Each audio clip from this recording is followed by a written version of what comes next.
CBN Campo Grande. Oferecimento Unimed Campo Grande. Cuidar de você. Esse é o plano. Unigran Capital. Parceira em todos os momentos. Venha para melhor. Unigran, Saraiva de Resende. Conheça em Campo Grande a construtora acima das expectativas. E nota 10. O colégio que eu quero.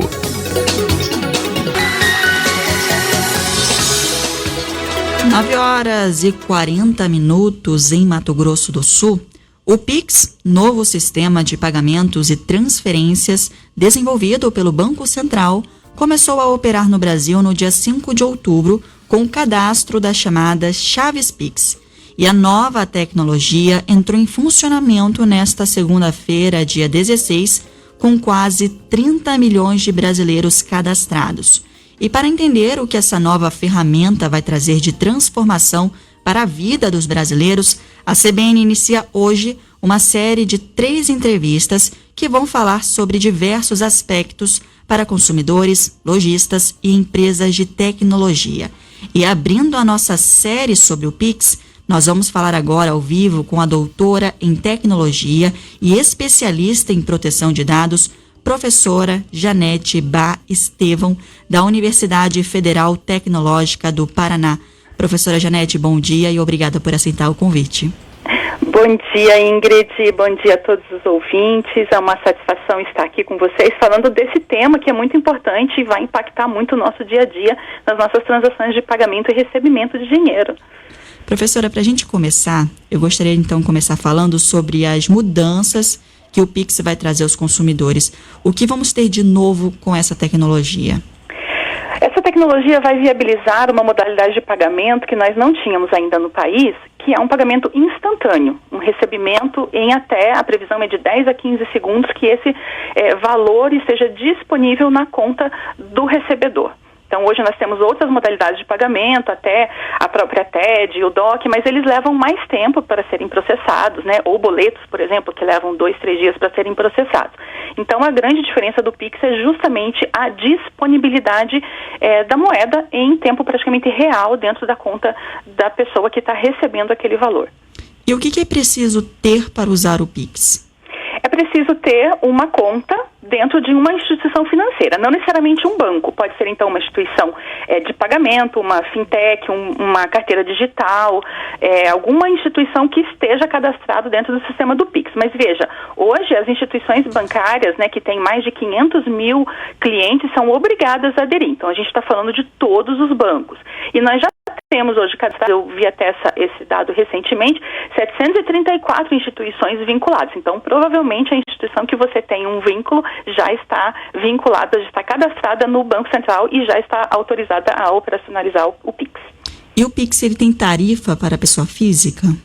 Em princípio, ele não tem tarifa, mas isso é uma coisa que tem sido divulgado de uma maneira um pouco parcial. Veja, ele não vai ter tarifa para pessoa física e não vai ter tarifa para os empresários que estão enquadrados, né, na modalidade do MEI.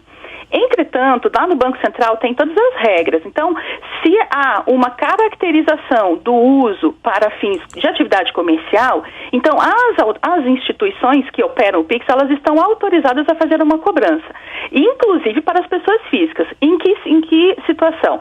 Se houver o uso do QR Code dinâmico, que é um QR Code que tem mais funcionalidades, e aí se tanto a pessoa física quanto o MEI utilizar esse QR Code, ele está sujeito à tarifa. E se houver um volume de transações, por exemplo, acima de 30 transações mensais, né? Então, desde que seja tanto por QR Code fixo, como uma chave Pix, ou como a inserção manual dos dados. Lembrando que a chave Pix, ela não é necessariamente obrigatória. Você pode fazer a transação do Pix inserindo dados bancários, mas aí você perde um pouco a funcionalidade da praticidade, da rapidez. Então, assim, em princípio, as instituições, elas estão livres, elas têm autorização para fazer a cobrança se houver a caracterização da atividade comercial na utilização do Pix. Professora, atualmente as transferências, elas são feitas por TED e DOC. Exatamente. E a senhora acredita que esses serviços, eles vão deixar de existir com a chegada do Pix? Olha, de imediato não, tá? De imediato eles não vão deixar de existir, e isso vai depender muito também da adesão, né? Da adesão da população, das pessoas como um todo. Mas se a gente considerar que 73 milhões de pessoas, né? Que 73 milhões de chaves já estão cadastradas e que no primeiro dia a gente já teve mais de 1 milhão de transações, a ideia é que com o tempo realmente essas outras transações que têm um maior custo e que demoram mais, né, precisam de mais dados para serem operacionalizadas. Então, num TED, você precisa ter o CNPJ, o CPF, você precisa ter os dados bancários, até, eventualmente, o tipo de conta. Então, isso dificulta um pouco mais, ele tira essa característica de praticidade do pagamento do Pix. Então, com o tempo, com certeza, o próprio mercado vai se regular, as pessoas vão começar a aderir, essas outras modalidades que têm um custo maior vão começar a cair em desuso. E, professora, uma pergunta bem importante, porque as pessoas têm muito medo ainda quando a gente fala de tecnologia. Eu gostaria de saber se na avaliação da senhora, o Pix é considerado seguro? Sim, o Pix é super seguro porque ele opera dentro ele é operado dentro dos aplicativos das instituições de financeiras, né, os bancos e as instituições de pagamento.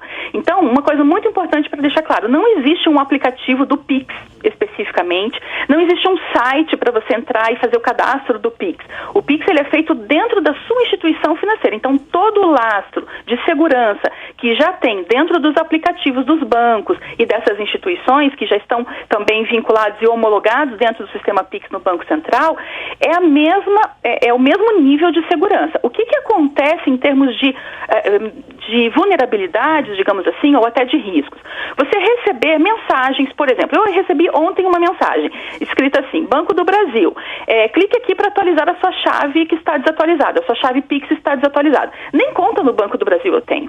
Então, os fraudadores, né, as pessoas que fazem esses crimes, que cometem esses crimes, elas fazem isso por meio do que a gente chama de engenharia social. Então, essas pessoas usam um assunto do momento e começam a disparar mensagens. O celular é um dado pessoal que está aí espalhado por vários locais. A gente disponibiliza esses dados. Então, para você receber uma mensagem via SMS dizendo, clique nesse link, o seu Pix no banco tal está desatualizado, a pessoa tem que estar atenta e não cair nesse tipo de golpe. Isso é um golpe. Então, o banco não vai enviar essas mensagens. Isso tudo é feito dentro do ambiente do aplicativo ou da parte do website do acesso à sua conta com senhas, com biometria, né, com dupla autenticação. Então, realmente, o sistema em si, se você estiver no sistema real, dentro do Pix, isso tem toda a segurança que já é praticada hoje dentro das instituições financeiras. E de quem que é a responsabilidade pela segurança do uso do Pix?